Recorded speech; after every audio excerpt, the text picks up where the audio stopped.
ദൈവതിരുനാമത്തിന് മഹത്വമുണ്ടാകട്ടെ. ദൈവം ആഗ്രഹിക്കുന്ന തരത്തിലുള്ള ഒരു മാറ്റവും രൂപാന്തരവും ജീവിതത്തിൽ ഉണ്ടാകണമെങ്കിൽ ബൈബിൾ ഒരിക്കലും വെറുതെ വായിക്കാനായിട്ട് പാടില്ല. പലരുടെയും ജീവിതത്തിൽ അവർ ബൈബിള് ദിവസവും വായിക്കുന്നുണ്ടെങ്കിലും ദൈവിക ജീവൻ അവർക്ക് അനുഭവിക്കാൻ കഴിയുന്നില്ല. അവരാഗ്രഹിക്കുന്ന തരത്തിലുള്ള മാറ്റങ്ങൾ ബൈബിൾ വായനയിലൂടെ അവർക്ക് ഉണ്ടാകുന്നില്ല. എന്നാൽ ജീവിതത്തിൽ ക്രമാനുഗതമായ ഒരു മാറ്റം ഉണ്ടാകണം. അതായത് അങ്ങനെയൊരു മാറ്റം ഉണ്ടായെങ്കിൽ മാത്രമേ ആ ബൈബിൾ വായന ശരിയായ രീതിയിലാണെന്ന് നമുക്ക് പറയാനായിട്ട് പറ്റുകയുള്ളൂ. വിശുദ്ധ വേദപുസ്തകത്തെ പറയുന്നത് തന്നെ ജീവൻ്റെ വചനമെന്നാണ്. യോഹന്നാന്റെ സുവിശേഷത്തിൽ ജീവൻ്റെ വചനമാണ്. അതായത് ഒരാൾക്ക് ജീവൻ പകരുന്നതാണ്. ആ ജീവൻ എങ്ങനെ അനുഭവിക്കാനായിട്ട് കഴിയും? ദുഃഖകരമെന്ന് പറയട്ടെ, പലർക്കും ഇത് അനുഭവിക്കാനായിട്ട് പറ്റുന്നില്ല. അതിന് ചെയ്യേണ്ടുന്നത് ബൈബിൾ വെറുതെ വായിച്ചാൽ മാത്രം പോരാ. അതിനപ്പുറത്ത് ബൈബിൾ വായനയിൽ നമ്മൾ ശ്രദ്ധിക്കേണ്ട കുറച്ചധികം കാര്യങ്ങളുണ്ട്, ഒരുപാട് കാര്യങ്ങളുണ്ട്. അപ്പോൾ എങ്ങനെയാണ് ബൈബിൾ വായിക്കേണ്ടതെന്നും എങ്ങനെയാണത് ഗ്രഹിക്കേണ്ടതെന്നും അങ്ങനെ ചെയ്യുന്നവരിൽ അവരുടെ ജീവിതത്തിൽ ഉണ്ടാകാൻ പോകുന്ന അത്ഭുതകരമായ മാറ്റങ്ങൾ എങ്ങനെയായിരിക്കും എന്നുള്ളത് ഇന്നത്തെ ഈ ഒരു തിരുവചന സന്ദേശത്തിൽ നിങ്ങളുമായിട്ട് പങ്കുവെക്കുവാൻ കർത്താവിൻ്റെ കൃപയിൽ ആശ്രയിക്കുകയാണ്. അങ്ങനെയുള്ള വായനയിൽ മാത്രമേ പരിശുദ്ധാത്മാവിൻ്റെ ഇടപെടൽ ഉണ്ടാകുകയുള്ളൂ. ബൈബിൾ വെറുതെ വായിക്കുകയല്ല, പരിശുദ്ധാത്മാവ് ഒരു വ്യക്തിയുടെ ജീവിതത്തിൽ വചന കേൾവിയിൽ ഇടപെട്ട് ആ വ്യക്തിയെ രൂപാന്തരപ്പെടുത്തണമെങ്കിൽ അതിന് നമ്മൾ ചെയ്യേണ്ടുന്ന കുറച്ച് കാര്യങ്ങളുണ്ട്. ആ കൃത്യമായ രീതി ഒന്ന് മനസ്സിലാക്കാനായിട്ട് ദൈവവചനത്തിൽ നിന്ന് ഞാനൊന്ന് ശ്രമിക്കുകയാണ്. അതിന് നമ്മൾ തിരഞ്ഞെടുത്തിരിക്കുന്ന ഭാഗമെന്ന് പറയുന്നത് അപ്പോസ്തല പ്രവൃത്തി 8-ാം അധ്യായത്തിൻ്റെ 26 മുതൽ 40 വരെയുള്ള ഭാഗങ്ങളിലെ ഒരു സംഭവമാണ്. കാരണം നമുക്ക് വചനത്തിൻ്റെ അടിസ്ഥാനത്തിൽ മാത്രമേ കാര്യങ്ങൾ വിശദീകരിക്കാനായിട്ട് പറ്റത്തുള്ളൂ. അതുകൊണ്ട് തീർത്തും ദൈവവചന അടിസ്ഥാനത്തിൽ നിങ്ങളുമായിട്ട് അല്പസമയങ്ങൾ ചില കാര്യങ്ങൾ, വളരെ ഗൗരവമായ കാര്യങ്ങൾ, ഈ ബൈബിൾ വായിക്കുന്ന ശീലം മോശമാണെന്നല്ല ഞാൻ പറഞ്ഞത്, ഒരു നല്ല ശീലമാണ്, അത് വേണം. പക്ഷേ അത് ആ വായനയിൽ വെറുതെ അങ്ങ് വായിച്ചു പോവല്ല. ആ വായനയിൽ ഉണ്ടാകേണ്ടുന്ന മാറ്റം എങ്ങനെയാണെന്ന് നമ്മൾ മനസ്സിലാക്കണം. ചില അനുഭവങ്ങളിലൂടെ ഞാനൊന്ന് പറയാനായിട്ട് ആഗ്രഹിക്കുകയാണ്. അനുഭവങ്ങൾ പറയുന്നത് മറ്റൊന്നിനു വേണ്ടിയല്ല, നമ്മുടെ ജീവിതത്തിനൊരു രൂപാന്തരവും മാറ്റവും ദൈവം ആഗ്രഹിക്കുന്ന നിലയിൽ ഒരു മുന്നേറ്റവും ഒക്കെ ഉണ്ടാകണമല്ലോ. അതുണ്ടാകാത്തവരായിട്ട് ഒരുപാട് പേരുണ്ട്. അവരിന്നും സ്റ്റക്കായിട്ട് നിൽക്കുകയാണ്. അവർക്ക് മുന്നോട്ട് പോകാനായിട്ട് കഴിയുന്നേയില്ല. ഞാൻ ഈ ഒരു സന്ദേശത്തിലേക്ക് പോകുന്നതിന് മുമ്പ് ഒരു കാര്യം കൂടെ പറയട്ടെ. ബൈബിളിനെ നമ്മൾ സമീപിക്കുമ്പം നമ്മുടെ മനസ്സിൽ ഒരു കാര്യം ഉണ്ടാകണം. ഭൂമിയിലെ എല്ലാ ഗ്രന്ഥങ്ങളും, മതഗ്രന്ഥങ്ങളടക്കമുള്ള എല്ലാ ഗ്രന്ഥങ്ങളും ദൈവത്തെ കണ്ടെത്താൻ മനുഷ്യൻ നടത്തിയ അന്വേഷണത്തിൽ നിന്ന് എഴുതി വെച്ചതാണ്. പക്ഷെ ബൈബിൾ എന്ന് പറയുന്ന ഒരു പുസ്തകം ഒരിക്കലും മനുഷ്യൻ്റെ അന്വേഷണത്തിൽ നിന്ന് അവൻ കണ്ടെത്തിയ കാര്യങ്ങളല്ല, ദൈവം തന്നെ മനുഷ്യന് വെളിപ്പെടുത്തി കൊടുത്തതാണ്. ഈ ഒരു കാര്യം എപ്പോഴും നമ്മുടെ മനസ്സിൻ്റെ അകത്ത് ഉണ്ടാകണം. ഓക്കെ, എങ്ങനെയാണ് ബൈബിൾ വായിച്ച് ഗ്രഹിക്കേണ്ടുന്നത്? കുറച്ച് മുമ്പ് ഞാൻ പറഞ്ഞ അപ്പോസ്തല പ്രവൃത്തി 8-ാം അധ്യായത്തിൻ്റെ 26 മുതൽ 40 വരെയുള്ള വേദഭാഗങ്ങൾ ശ്രദ്ധാപൂർവം നിങ്ങളൊന്ന് പഠിക്കുക, അതൊന്ന് മനസ്സിലാക്കുക. അവിടെ പഴയ നിയമ പുസ്തകം, യെശയ്യാ പ്രവാചകൻ്റെ പുസ്തകം 53-ാം അധ്യായത്തിലെ ചില വാക്യങ്ങൾ വായിച്ച വ്യക്തിയുടെ ജീവിതത്തിൽ ഉണ്ടായ രൂപാന്തരമാണ്. അപ്പോൾ ദൈവവചനം അദ്ദേഹം അവിടെ വായിക്കുന്നുണ്ട്, പരിശുദ്ധാത്മാവിൻ്റെ ഒരു ഇടപെടലുണ്ട്, ആ വ്യക്തിയുടെ ജീവിതത്തിൽ സംഭവിച്ച രൂപാന്തരം, മാറ്റം. അപ്പോൾ ബൈബിള് വായിക്കുന്നവനിൽ അതിൻ്റെ റിസൾട്ട് ഉണ്ടാകണം, രൂപാന്തരം ഉണ്ടാകണം. ഇല്ലെങ്കിൽ നമ്മൾ ചുമ്മാ ഇത് വെറുതെ ഒരു പുസ്തകം പോലെ വായിച്ചു വിടാമെന്നുള്ളതല്ലാതെ ഒരു കാര്യവും ജീവിതത്തിനകത്ത് ഉണ്ടാകില്ല. അങ്ങനെയൊക്കെ ഞങ്ങളൊക്കെ കുറേ നാൾ കടന്നു പോയിട്ടുണ്ട്. അതൊക്കെ ഞാൻ പിന്നീട് പറയാം എന്താണെന്നുള്ളത്. കുറച്ച് സമയങ്ങൾ ഈ വീഡിയോ മുമ്പോട്ട് പോകും. കാരണം ഞാൻ ഈ ഒരു ദൈവവചനം ധ്യാനിച്ചപ്പോൾ ഒരുപാട് ആത്മീക ആലോചനകൾ പരിശുദ്ധാത്മാവ് എൻ്റെ പ്രാർത്ഥനാ മുറിയിൽ എനിക്ക് നൽകി തന്നു. അപ്പോൾ ആ ഒരു ആത്മീക ആലോചനകൾ നിങ്ങളുമായിട്ട് പങ്കുവെക്കുവാനായിട്ട് ആഗ്രഹിക്കുകയാണ്. ദൈവം പറയുന്നത് കേട്ടാൽ ഒരു വ്യക്തിയുടെ ജീവിതത്തിൽ എന്താണ് സംഭവിക്കുന്നത് രണ്ട്, ഒരാത്മാവിൻ്റെ വില എത്രത്തോളം വലുതാണ്. ദൈവം ഉന്നതനായ ദൈവമാണെങ്കിലും ഒരു വ്യക്തി, ആ വ്യക്തിയെ ദൈവം എത്രത്തോളം വില കൽപ്പിക്കുന്നു എന്നുള്ള കാര്യങ്ങളൊക്കെ ഈ സന്ദേശം കേൾക്കുമ്പോൾ നിങ്ങൾക്ക് മനസ്സിലാകും. അപ്പോസ്തലപ്രവൃത്തി 8:26 മുതൽ 40 വരെയുള്ള ഭാഗങ്ങൾ, ഒരു മനുഷ്യൻ, സാധാരണക്കാരനായ മനുഷ്യനല്ല, അദ്ദേഹം എത്യോപ്യ എന്ന് പറയുന്ന രാജ്യത്തെ രാജ്ഞിയുടെ ഭണ്ഡാര വിചാരകനായിരുന്നു. അദ്ദേഹത്തെക്കുറിച്ച് എഴുതിയിരിക്കുന്നത് ഒരു ഷണ്ണൻ ആയിരുന്നു. അതാരാണ് എന്താണെന്നൊക്കെയുള്ള കാര്യങ്ങൾ ഞാൻ പെട്ടെന്ന് പറഞ്ഞുതരാം. ഇദ്ദേഹം മഹാനായ ഒരു മനുഷ്യനായിരുന്നു. വളരെ പെട്ടെന്ന് ആ ഭാഗം നിങ്ങളൊന്ന് ശ്രദ്ധിച്ച് മനസ്സിലാക്കുക.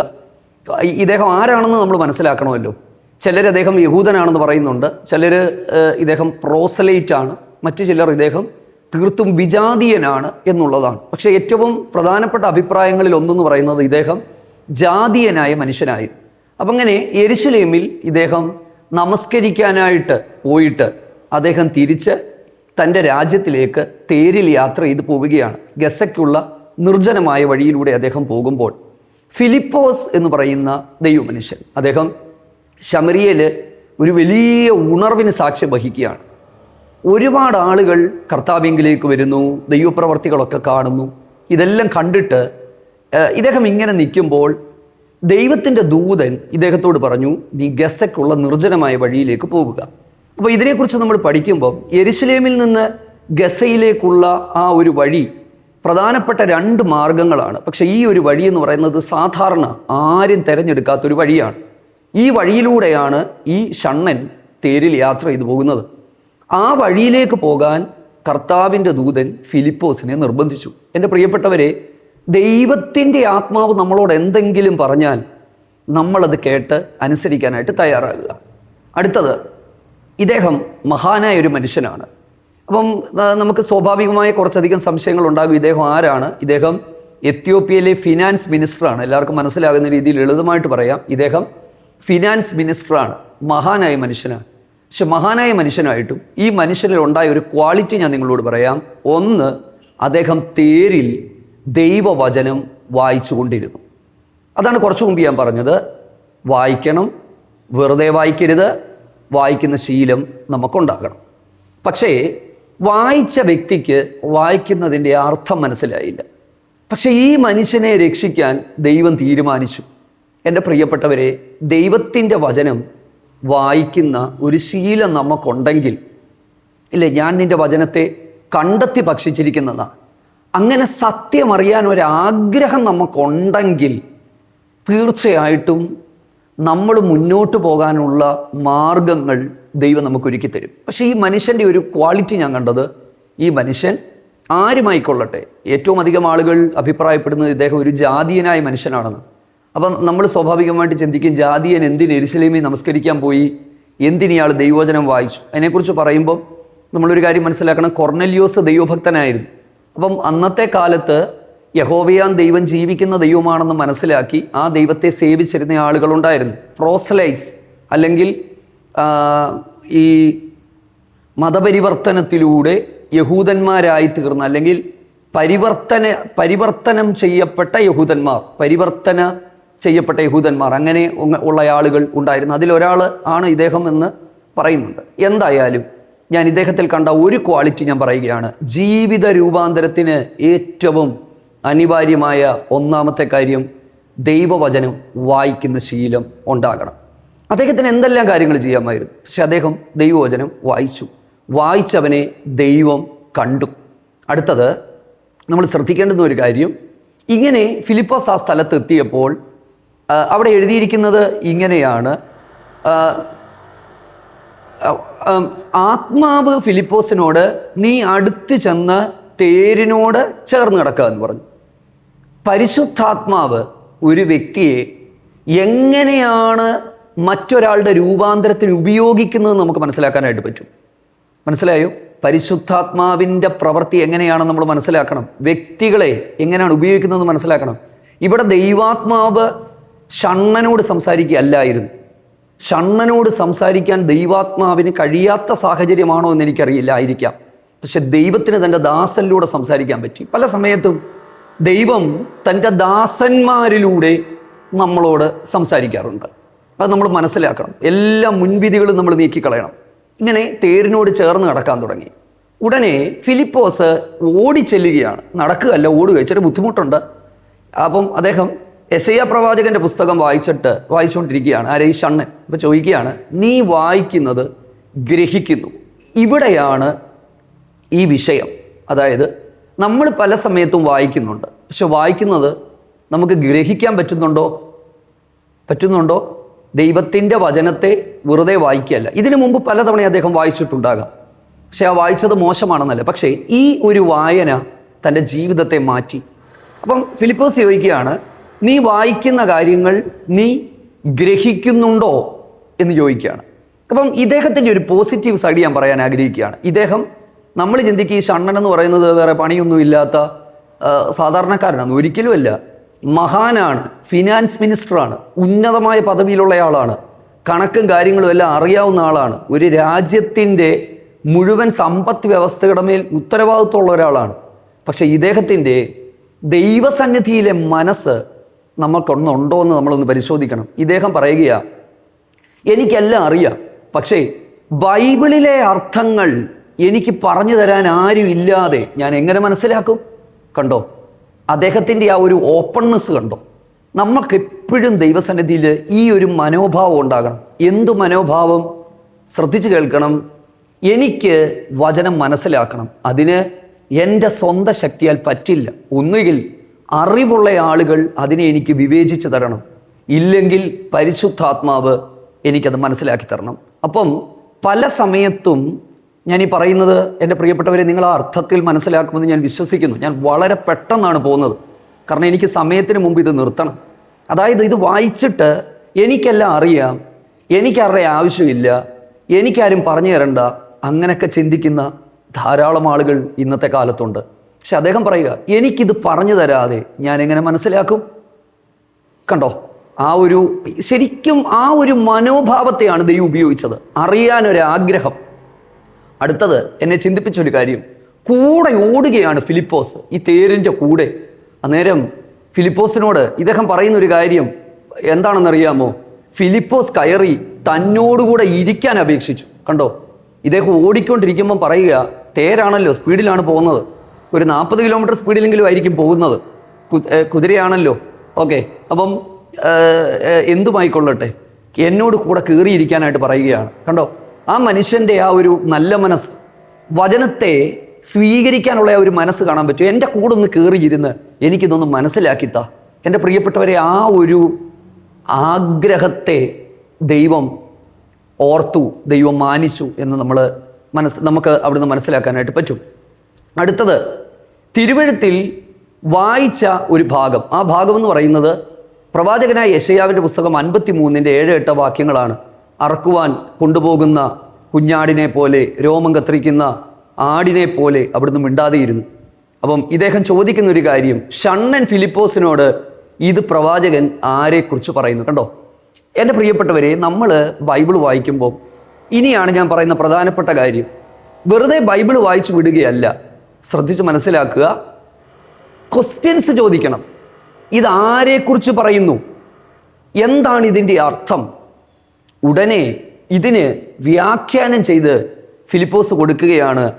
ഫിലിപ്പോസ് ഇങ്ങനെയാണ് പറയുന്നത്, അവനോട് യേശുവിനെക്കുറിച്ചുള്ള സുവിശേഷം അറിയിക്കാനായിട്ട് തുടങ്ങി. അപ്പോൾ ഈ സുവിശേഷം അറിയിച്ചപ്പോൾ അത് കേൾക്കാനുള്ള സന്മനസ് ഇദ്ദേഹത്തിനുണ്ടായി. പിന്നീട് നമ്മൾ കാണുന്നത് എന്താണെന്നറിയാമോ? ദൈവരാജ്യം, യേശുവിനെക്കുറിച്ചുള്ള സുവിശേഷം, ഇതെല്ലാം ഫിലിപ്പോസ് തന്നോട് പറഞ്ഞു. നോക്കുക, പരിശുദ്ധാത്മാവ് ചില സമയങ്ങളിൽ വ്യക്തികളിലൂടെ, വചനത്തിലൂടെ നമ്മളോട് സംസാരിക്കും. ആ സമയത്ത് നമ്മൾ ഒരിക്കലും മുൻവിധിയോടെ ഇരിക്കരുത്. നമ്മൾ ഏത് പൊസിഷനിലുള്ള വ്യക്തിയാകാം, ആരുമാകാം, അതൊന്നും ദൈവത്തിന് വിഷയമല്ല. പക്ഷേ ദൈവമേ, എന്നോട് ദൈവത്തിന് എന്താണ് സംസാരിക്കാനായിട്ടുള്ളത്? അവിടെ ശരിക്കും തൻ്റെ ജീവിതം മാറുകയാണ്. അപ്പം ഞാൻ പറഞ്ഞ കാര്യങ്ങൾ ഒന്നുകൂടെ ശ്രദ്ധിക്കുക. എന്ത് മാറ്റമാണ് ജീവിതത്തിൽ ഉണ്ടായെന്നുകൂടെ ഞാൻ പറഞ്ഞുതരാം. നമ്മൾ 2-3 കാര്യങ്ങൾ കണ്ടു. 1, ദൈവവചനം വായിക്കുന്ന ശീലം. 2, വ്യാഖ്യാനിക്കാൻ ആളുണ്ടെന്ന് മനസ്സിലാക്കിയപ്പോൾ അവരെ കയറ്റിയിരുത്തുന്ന ഒരു നല്ല മനസ്സ്. മൂന്നാമത്തേത് ക്വസ്റ്റ്യൻ ചോദിക്കുന്ന ഒരു ക്യൂരിയോസിറ്റി, എന്താണെന്ന് അറിയാനുള്ള ഒരാഗ്രഹം. ഞാൻ എൻ്റെ ഒരു അനുഭവം ഇതിനോട് ചേർത്തിട്ടൊന്ന് പറയാനായിട്ട് ആഗ്രഹിക്കുക. എൻ്റെ ബാല്യകാലങ്ങളിൽ, അതെനിക്ക് പറയാതിരിക്കാൻ പറ്റില്ല, എൻ്റെ ബാല്യകാലങ്ങളിൽ രാത്രികളിൽ അലറി വിളിച്ച് ചാടി എഴുന്നേൽക്കുന്നൊരു ശീലം എനിക്കുണ്ടായിരുന്നു. അപ്പം അന്ന് എനിക്ക് ഭൂതബാധയാണെന്നും പ്രേതബാധയാണെന്നും ഒക്കെ പറഞ്ഞ് ഈ വീട്ടുകാരെല്ലാം കൂടെ സംസാരിച്ച്, അന്ന് ഇത്രയും പ്രാർത്ഥനയെക്കുറിച്ചൊന്നും അറിവില്ലാത്ത സ്ഥലത്ത് എൻ്റെ പപ്പ എന്നെ ഒരുപാട് പുണ്യസ്ഥലങ്ങളിൽ കൊണ്ടുപോയിട്ടുണ്ട്. അവിടെ എല്ലാം കൊണ്ടുവന്ന് പ്രാർത്ഥിപ്പിച്ചിട്ടുണ്ട്. പിന്നെ ഒരുപാട് പ്രാർത്ഥനക്കാരുടെ അടുത്ത് കൊണ്ടുപോയി പ്രാർത്ഥിപ്പിച്ചിട്ടുണ്ട്. എൻ്റെ തലയെ കൈവച്ച് പ്രാർത്ഥിച്ചിട്ടുണ്ട്. അങ്ങനെ ഒത്തിരി കാര്യങ്ങൾ ചെയ്തിട്ടുണ്ട്. എന്നിട്ടൊന്നും എനിക്കൊരു മാറ്റം ഉണ്ടായിട്ടില്ല. ഈ രാത്രിയിൽ ഭയങ്കരമായിട്ട് അലറി വിളിച്ച്, ഞാൻ പറഞ്ഞിട്ടുണ്ടല്ലോ എൻ്റെ സാക്ഷ്യം, അലറി വിളിച്ച് ഞാൻ ചാടി എഴുന്നേക്കുമായിരുന്നു. അത് കഴിഞ്ഞപ്പം ആരോ എൻ്റെ പപ്പായോട് പറഞ്ഞു, ഇങ്ങനെ ആരും പ്രാർത്ഥിച്ചിട്ടോ ഈ സ്ഥലങ്ങളിലൊന്നും പോയിട്ട് ഒരു കാര്യമില്ല, ബൈബിളിന് ഭയങ്കര ശക്തിയാണ്. ബൈബിൾ എടുത്ത് നമ്മൾ കിടക്കുന്നതിന് മുമ്പ് പ്രാർത്ഥിച്ചിട്ട് തലേണയുടെ കീഴി വെച്ചിട്ട് കിടന്നുറങ്ങിയ ഈ ഇതുപോലത്തെ പൈശാചിക ബാധകളൊന്നും ഉണ്ടാകത്തില്ലെന്ന് പറഞ്ഞു. അങ്ങനെ എൻ്റെ പിതാവ് ബൈബിൾ എടുത്ത് വെച്ചിട്ടുണ്ട്. അങ്ങനെ കിടന്നുറങ്ങി. എന്നിട്ട് മാറ്റമൊന്നും ഉണ്ടായില്ല. പണ്ടത്തേതിനേക്കാൾ ഭയങ്കരമായിട്ട് ബഹളം ഉണ്ടാക്കാനായിട്ട് തുടങ്ങി. അത് കഴിഞ്ഞപ്പം ആരോ പറഞ്ഞിട്ടുണ്ടെന്നാണ് പറയുന്നത്, ഇരുമ്പിൻ്റെ ആയുധങ്ങൾ കട്ടിലിൽ തലേണയുടെ അടിയിൽ കയറ്റി വെച്ചാൽ പിന്നെ ഈ പ്രേതബാധ അല്ലെ ഭൂതബാധ രാത്രിയിൽ ഉണ്ടാകത്തില്ലെന്ന് പറഞ്ഞ് ഞാനിങ്ങനെ ചിന്തിച്ചിട്ടുണ്ട്. അങ്ങനെ വെച്ചിരുന്നെങ്കിൽ അത് വല്ലതും എടുത്ത് എൻ്റെ അപ്പൻ്റെ കഴുത്തിന് തന്നെ ഞാൻ വിട്ടുമായിരുന്നു. പക്ഷേ എൻ്റെ ഈ പ്രശ്നം മാറി. എപ്പോഴാണെന്നറിയോ? ബൈബിൾ വെച്ചതുകൊണ്ടല്ല, തലയിൽ ആരും കൈ പിടിച്ച് പ്രാർത്ഥിച്ചതുകൊണ്ടുമല്ല. എൻ്റെ ജീവിതത്തിൽ ഞാൻ യഥാർത്ഥമായി ദൈവസന്നിധിയിൽ വന്നിട്ടും കുറച്ച് നാളുണ്ടായിരുന്നു. എൻ്റെ പ്രശ്നം എന്താണെന്ന് ഞാൻ ദൈവസന്നിധിയിൽ ഇരുന്നപ്പോൾ പരിശുദ്ധാത്മാവ് എനിക്ക് വെളിപ്പെടുത്തി തന്നു. എൻ്റെ ബാല്യകാലത്തിലെ മുറിവുകളും വേദനകളും സങ്കടങ്ങളും ഭയങ്ങളും ഒക്കെയാണ് എൻ്റെ ഈ ഉറക്കത്തിൽ എന്നെ ശല്യപ്പെടുത്തിക്കൊണ്ടിരുന്നത്. ഞാനത് മനസ്സിലാക്കി ദൈവം മുമ്പാകെ സമർപ്പിച്ച് ദൈവത്തിൻ്റെ വചനത്തെ, അതിൻ്റെ ആ ഒരു ജീവൻ എൻ്റെ ഉള്ളിൽ വ്യാപരിച്ചപ്പോൾ സമ്പൂർണമായും ഒരു മാനസിക സൗഖ്യം തന്നെ എനിക്കുണ്ടായി. അതിനുശേഷം ആ പ്രശ്നം എനിക്കുണ്ടായിട്ടില്ല. ദൈവത്തിന് സ്തോത്രം. എനിക്കിത് തുറന്നു പറയുന്നതിൽ ഒരു ബുദ്ധിമുട്ടുമില്ല. ഞാൻ പറഞ്ഞത്, ദൈവത്തിൻ്റെ വചനത്തെ നമ്മൾ സ്വീകരിക്കേണ്ട, റിസീവ് ചെയ്യേണ്ട ഒരു രീതിയുണ്ട്. അത് ഞാൻ ഈ ഷണ്ണനുമായിട്ട് ബന്ധപ്പെട്ട് അദ്ദേഹം വായിച്ചു. ശ്രദ്ധിക്കുക, വായിച്ചവനെ രൂപാന്തരപ്പെടുത്താൻ ദൈവം തീരുമാനിച്ചു. പരിശുദ്ധാത്മാവ് ഒരു വ്യക്തിയെ അയച്ചു. ആ വ്യക്തി വന്നപ്പം ആ വ്യക്തിയെ സ്വീകരിച്ച് രഥത്തിൽ കയറ്റിയിരുത്തുന്നു. ക്വസ്റ്റ്യൻ ചോദിക്കുന്നു. ക്വസ്റ്റ്യൻ ആൻസർ അല്ലേ? ക്യൂരിയോസിറ്റിയാണത്, അറിയാനുള്ള ആഗ്രഹം. ഈ ഒരു ആഗ്രഹം നമുക്കുണ്ടെങ്കിലേ പരിശുദ്ധാത്മാവിന് നമ്മൾ പ്രവർത്തിക്കാൻ പറ്റത്തുള്ളൂ. അതുകൊണ്ട് പറയുന്നത്, ഞാൻ നിൻ്റെ വചനത്തെ കണ്ടെത്തി ഭക്ഷിച്ചിരിക്കുന്നു. അങ്ങനെ എന്തു ചെയ്തു? അദ്ദേഹം അത് വായിച്ചു, കേൾക്കാൻ താല്പര്യപ്പെട്ടു. ഒരു നല്ല കേൾവിക്കാരനായിരുന്നു.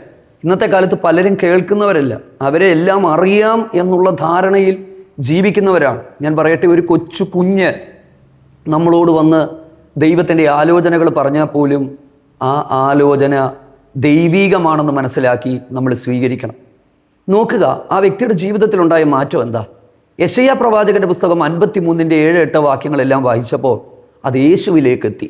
ശരിക്കും ബൈബിള് മുഴുവനും നിറഞ്ഞു നിൽക്കുന്നത് കർത്താവായ യേശു ക്രിസ്തുവാണ്. പഴയ നിയമയാഗങ്ങൾ, അറുക്കപ്പെടുന്ന ആടുകൾ, ഇതെല്ലാം യേശു ക്രിസ്തുവിൻ്റെ നിഴലാണ്.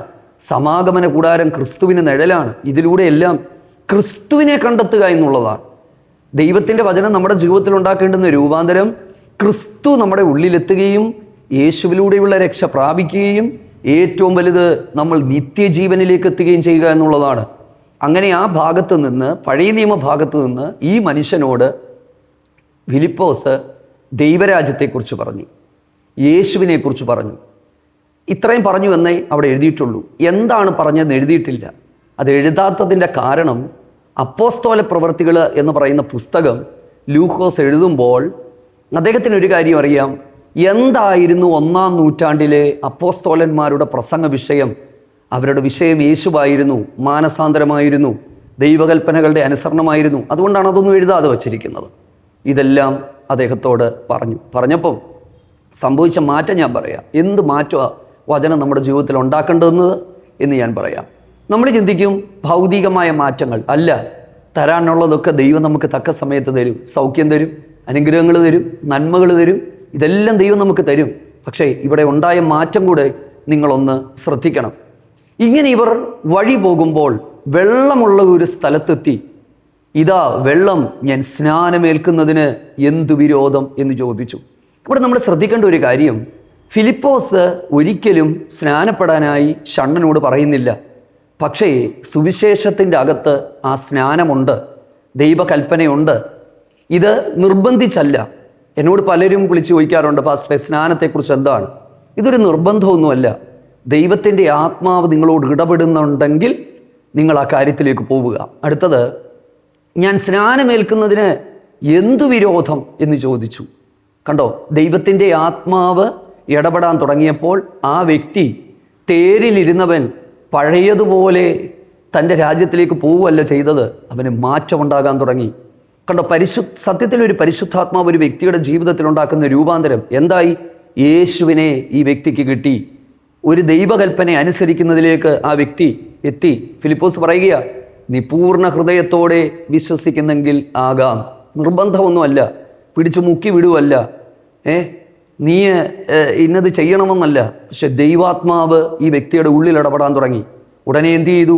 വെള്ളമുള്ള ഒരു സ്ഥലത്തെത്തിയപ്പോൾ രണ്ടുപേരും വെള്ളത്തിൽ ഇറങ്ങി അവർ അവനെ സ്നാനം കഴിപ്പിച്ചു. രണ്ടുപേരും വെള്ളത്തിൽ ഇറങ്ങി നിന്നുകൊണ്ട് യോഹന്നാൻ്റെ കൈക്കീഴിൽ യേശു യോർദാനിൽ സ്നാനമേറ്റതുപോലെ തന്നെ രണ്ടുപേരും വെള്ളത്തിലേക്ക് ഇറങ്ങി സ്നാനം കഴിപ്പിച്ചു. വെള്ളത്തിൽ നിന്ന് കയറിയപ്പോൾ ദൈവത്തിൻ്റെ ആത്മാവ് ഫിലിപ്പോസിനെ എടുത്തുകൊണ്ടുപോയി. പക്ഷെ ഷണ്ണന് നിരാശയുണ്ടായി നല്ല എഴുതിയിരിക്കുന്നത്, അവൻ സന്തോഷിച്ചുകൊണ്ട് തൻ്റെ വഴിക്ക് പോയി. ഫിലിപ്പോസിനെ പിന്നെ അസ്തോദിൽ കണ്ടു. ഈ സഭാപിതാക്കന്മാരൊക്കെ ഈ ഷണ്ണനെക്കുറിച്ച് പറയുന്നത് എത്യോപ്യൻ ചർച്ച് എന്ന് പറയുന്ന ചർച്ചിൻ്റെ ആരംഭ വിശ്വാസി ഈ ഷണ്ണനായിരുന്നു. ആഫ്രിക്കയിലെ ആദ്യകാല ക്രിസ്ത്യാനി ഈ ഷണ്ണനായിരുന്നു. ഈ ഷണ്ണനെക്കുറിച്ച് പിന്നീട് പറയുന്നത്, അത് ബൈബിളിൽ എഴുതിയിട്ടില്ല, ചരിത്രങ്ങളിൽ പറയുന്നത്, ഇദ്ദേഹം ഒരു മിഷനറിയായി മാറി. ഇദ്ദേഹത്തിലൂടെ അനേകർ കർത്താവിങ്കിലേക്ക് വന്നു. അങ്ങനെയാണ് ക്രിസ്ത്യാനിറ്റി എത്യോപ്യയിൽ രൂപപ്പെടുന്നത്. ഇപ്പോഴും എത്യോപ്യൻ ചർച്ചസ് എന്ന് പറയുന്നത് വളരെ പഴയകാല സഭകളിൽ ഒന്നാണ്. അപ്പം എൻ്റെ പ്രിയപ്പെട്ടവരെ നോക്കിക്കേ, എനിക്ക് ഇതിൻ്റെ അകത്തുനിന്ന് ഞാൻ മനസ്സിലാക്കിയ ചില ആത്മീക ദൂതുകൾ നിങ്ങളോട് വചനത്തിൽ നിന്ന് പറയാം. ഒരാത്മാവിൻ്റെ വില എത്രത്തോളം വലുതാണെന്ന് നമ്മൾ മനസ്സിലാക്കണം. ഈ തേരയിലിരുന്ന് ഈ പഴയ നിയമ പുസ്തകം വായിച്ചവൻ്റെ ആഗ്രഹത്തെ കർത്താവ് കണ്ടു. അവനെ ദൈവരാജ്യത്തിലേക്ക് ആക്കാൻ ദൈവം തീരുമാനിച്ചു. നമ്മുടെയൊക്കെ ജീവിതം പല സമയങ്ങളും തിരിഞ്ഞു നോക്കുമ്പം ഞാൻ ഒരിക്കലും ഇങ്ങനെ ഒരു അനുഭവത്തിൽ വരേണ്ടുന്ന ഒരാളല്ല. എൻ്റെ വീട്ടിൽ പ്രാർത്ഥിക്കാനായിട്ട് വന്നവരെയൊക്കെ എൻ്റെ അപ്പൻ ഓടിച്ചു വിട്ടിട്ടുണ്ട്, ഇവിടെ അവരുടെ ഒന്നും ആവശ്യമില്ല എന്ന്. ഞാൻ ഒരിക്കലും ഒരു ദൈവദാസനാകാൻ മനസ്സിൽ പോലും ആഗ്രഹിച്ചല്ല, ഞാൻ വെറുത്തിട്ടുണ്ട്. ഞങ്ങളുടെ വീട്ടിൽ പാസ്റ്റർമാർ പ്രാർത്ഥിക്കാൻ വരുമ്പോൾ ഞാൻ പിണങ്ങി ഇറങ്ങി അയൽവക്കത്തെ വീടുകളിൽ പോയി ഇരുന്നിട്ടുള്ള ഒരാളാണ്. പക്ഷേ ഒരു മനുഷ്യൻ്റെ മേൽ ദൈവത്തിൻ്റെ ഒരു ഉദ്ദേശം ഉണ്ടെങ്കിൽ അവൻ എവിടെ കിടന്നാലും ദൈവം അവനെ പുറത്തു കൊണ്ടുവരുമെന്നുള്ളത് നമ്മൾ മനസ്സിലാക്കണം. ഒരു വ്യക്തിയുടെ വില കണ്ടോ? ശമരി എന്ന് പറയുന്ന സ്ഥലത്ത് ഭയങ്കര ഉണർവ് നടന്നപ്പോൾ ദൈവാത്മാവ് ഒരു മനുഷ്യനെ നിർജ്ജന പ്രദേശത്തേക്ക് അയച്ച് ഈ വ്യക്തിയെ രക്ഷിക്കാൻ ദൈവത്തിന് ഇഷ്ടം തോന്നി. എൻ്റെ പ്രിയപ്പെട്ടവരെ, ഒരു മനുഷ്യൻ സർവ്വലോകവും നേടിയിട്ട് തൻ്റെ ജീവനെ നഷ്ടമാക്കിയാൽ അവന് എന്ത് പ്രയോജനം? നമ്മുടെ ഏറ്റവും വലിയ സമ്പത്ത് യേശുവാണ്. ഏറ്റവും വലിയ സമ്പത്ത്. പുസ്തകം വായിച്ചതുകൊണ്ട് കാര്യമില്ല, അത് ഗ്രഹിക്കുക. വിശ്വാസം കേൾവിയാലും, കേൾവി ക്രിസ്തുവിൻ്റെ വചനത്താലും വരുന്നു. അടുത്തത്, ഈ വ്യക്തിയുടെ മാനസാന്തരത്തിന് മറ്റൊരു വ്യക്തിയാണ് പരിശുദ്ധാത്മാവ് ഉപയോഗിച്ചത്. ഇനിയും നിങ്ങൾ ഒരു കാര്യം കൂടെ മനസ്സിലാക്കണം, അതൊരു വലിയൊരു ആത്മീക മർമ്മമാണ്.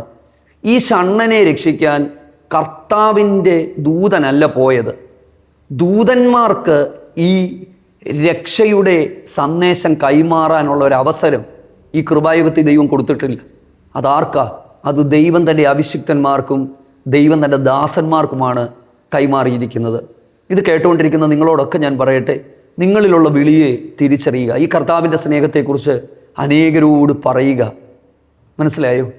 ഇനിയും ദൈവത്തെ അന്വേഷിക്കുന്നവരും ദൈവത്തെ അറിയാൻ ആഗ്രഹിക്കുന്നവരും, ദൈവത്തിന് സ്തോത്രം, ദൈവരാജ്യത്തെ സ്നേഹിക്കുന്നവരുമായ ഒരുപാട് ആളുകൾ ഉണ്ട്. പല സ്ഥലങ്ങളിൽ, പല മതങ്ങളിലുണ്ട്. ഞാനത് നന്നായിട്ട് മനസ്സിലാക്കുന്നു. ഈ വീഡിയോ അങ്ങനെയുള്ള ഒരുപാട് ആളുകൾ കേൾക്കുന്നുണ്ട്. എനിക്ക് പേഴ്സണലി വരുന്ന മെസ്സേജുകളിൽ അറിയാം. പക്ഷെ എനിക്ക് എല്ലാ കാര്യവും വെളിപ്പെടുത്താനായിട്ട് പറ്റില്ല. അപ്പോൾ ഞാനൊരു കാര്യം നന്നായിട്ട് മനസ്സിലാക്കുന്നു. എല്ലാ ഇടങ്ങളിലും ദൈവത്തെ സ്നേഹിക്കുന്നവരുണ്ട്. അവർ കർത്താവിനെ സ്നേഹിച്ച് കർത്താവിന് വേണ്ടി ജീവിതം കൊടുത്ത് അങ്ങനെ ദൈവം തന്നെ നയിച്ചു കൊണ്ടുപോകുന്ന ഒരുപാട് ആളുകളുണ്ട്. അങ്ങനെയുള്ളവരിൽ ഒരാളാണ് ഈ തിരുവചന സന്ദേശം കേൾക്കുന്നതെന്ന് ഞാനും നന്നായി മനസ്സിലാക്കുന്നു. കർത്താവ് നിങ്ങളെ സഹായിക്കട്ടെ. നോക്കുക, നമ്മുടെ ഏറ്റവും വലിയ സമ്പത്ത് കർത്താവാണ്. ദൈവ കൽപ്പനയിലേക്ക് മനുഷ്യൻ വരുന്നു, സ്നാനപ്പെടുന്നു, തൻ്റെ വഴിക്ക് പോകുന്നു, പിന്നെ അസ്തോദിൽ വെച്ച് ഫിലിപ്പോസിനെ കാണുന്നു. അതിൻ്റെ അകത്തൊക്കെ ഒരുപാട് ദൈവിക ആലോചനകളും ദൂതുകളും ഒക്കെ ഉണ്ട്. അപ്പോൾ വചനം വെറുതെ വായിച്ചു വിടുവല്ല, വചന ധ്യാനം ജീവിതത്തിൽ രൂപാന്തരം ഉണ്ടാക്കുന്നുണ്ടെങ്കിൽ യഥാർത്ഥമായ വഴിയിലാണ് നിങ്ങൾ യാത്ര ചെയ്യുന്നത്. കാരണം ഏറ്റവും വലുത് നിത്യജീവനാണ്. ഈ ഭൂമിയിലെ എന്തെങ്കിലും പ്രാപിക്കുക എന്നുള്ളതല്ല, നിത്യ ജീവനാണ്. ദൈവത്തിന് സ്തോത്രം. അതുകൊണ്ടാണ് ബൈബിൾ ജീവൻ്റെ ഒരു പുസ്തകമാണ്. തിരുവെഴുത്തുകളിൽ ജീവനുണ്ട്. ആ ജീവൻ എന്ത് ജീവനാണ്? അത് നിത്യതയിലേക്ക് എത്തിക്കുന്ന നിത്യജീവനാണ്. കർത്താവ് നിങ്ങളെല്ലാവരെയും സഹായിക്കട്ടെ. നിങ്ങൾക്ക് വേണ്ടി പ്രാർത്ഥിക്കാനായിട്ട് ആഗ്രഹിക്കുകയാണ്. കർത്താവിന് സ്തോത്രം. ഹല്ലേലൂയ. ഞങ്ങളെ സ്നേഹിക്കുന്ന ഞങ്ങളുടെ നല്ല ദൈവമേ, സ്വർഗീയ നല്ല പിതാവേ, നന്ദിയോട് ഞങ്ങൾ അങ്ങേക്ക് സ്തോത്രം ചെയ്യുന്നു. പരിശുദ്ധാത്മാവ് വരുത്തുന്ന ആ ഒരു വലിയ രൂപാന്തരം ഞങ്ങളുടെ ജീവിതത്തിൽ ഉണ്ടാകട്ടെ. ആ രൂപാന്തരം ഞങ്ങളെ ക്രിസ്തുവിങ്കിലേക്ക് അടുപ്പിക്കുകയും യേശുവിനെ ഞങ്ങളുടെ ജീവിതത്തിൻ്റെ ഭാഗമാക്കി ഞങ്ങൾ ഏറ്റെടുത്ത ദൈവകൽപ്പനകൾ അനുസരിച്ച് ഞങ്ങൾ നിത്യതയ്ക്ക് ഓഹരിക്കാരാക്കി തീരുക എന്നുള്ളതാണ്. ഈ ദൈവവചനമൊക്കെ വായിക്കുന്നവരുടെ ജീവിതത്തിൽ അങ്ങനെയുള്ള ചില മാറ്റങ്ങൾ ഉണ്ടാകട്ടെ. ഭൗതികമായ മാറ്റങ്ങൾ മാത്രമല്ല കർത്താവേ, അതിനപ്പുറത്ത് ദൈവമേ, ഞങ്ങളുടെ അകത്തെ മനുഷ്യൻ ശക്തിപ്പെടുവാൻ, കർത്താവിൻ്റെ വരവെങ്കിൽ അനേകർ ഈ നാളുകളിൽ ഒരുക്കപ്പെടുവാൻ സ്വർഗീയ പിതാവ് കൃപ നൽകണം. പാപത്തെയും ലോകത്തെയും ഒക്കെ വിട്ടോടുവാൻ ഞങ്ങൾക്ക് കൃപ നൽകണം. അങ്ങയുടെ വരവിനായിട്ട് ഒരുക്കണം. എല്ലാറ്റിലും അങ്ങയുടെ നാമം മഹിമപ്പെടണം. പ്രാർത്ഥന കേട്ടതുകൊണ്ട് ഞങ്ങൾ അങ്ങേക്ക് നന്ദി പറയുന്നു. യേശു ക്രിസ്തുവിൻ നാമത്തിൽ തന്നെ ആമേൻ. God bless you. ദൈവം നിങ്ങളെല്ലാവരെയും ധാരാളമായിട്ട് സഹായിക്കട്ടെ.